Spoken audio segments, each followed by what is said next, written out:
In the Meghalaya case, in which a man who was on his honeymoon from Indore to Shillong is the man whose body was found. Now, 4 people, including the wife of the...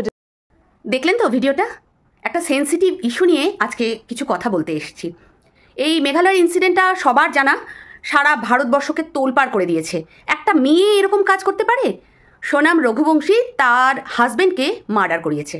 কি absurd না? একটা মেয়েরা যেখানে একটা মমতাময়ী সবসময় বলা হয়, সে এরকম কাজ করতে পারে? প্রথমে তো ধারণার বাইরে ছিল, কিন্তু ঘটনাটা আস্তে আস্তে যখন সবার সামনে এসে গেল, পরিষ্কার বিষয়টা ক্লিয়ার হয়ে যাচ্ছে দিনকে দিন।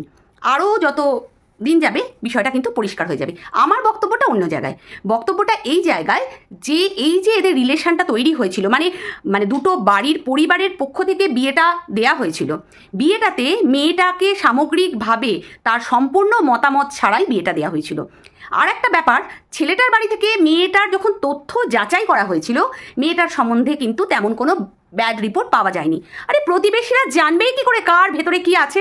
জানতে পারা যায় না। কিন্তু এক্ষেত্রে বাবা মায়েদের অবশ্যই উচিত যে ছেলে বা মেয়ে তাদেরকে নিজস্বভাবে কথা বলতে দেয়া এবং তাদের বিয়ে করার ব্যাপারে পূর্ণ স্বাধীনতা দেয়া, যাতে পরবর্তী ক্ষেত্রে এই ধরনের ইনসিডেন্ট না হয়। মেয়েটাও তার জীবনটা নষ্ট করলো, আর ছেলের বাড়িতেও তাদের সন্তান হারালো। বুঝতে পেরেছেন?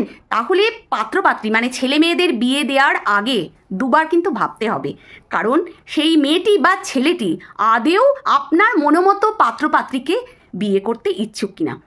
আমার এই চ্যানেলটা লাইফস্টাইল, মানে আমি জীবনের কথা বলি, মানে আমার লাইফস্টাইলটা কেমন হবে যেটা আমি অন্য লোকের ক্ষেত্রে নজির তৈরি করতে পারবো, মানে কিছু শিক্ষা দিতে পারবো। জীবন মানে তো শিক্ষা দিতে না, শিক্ষা দেওয়ার নাম।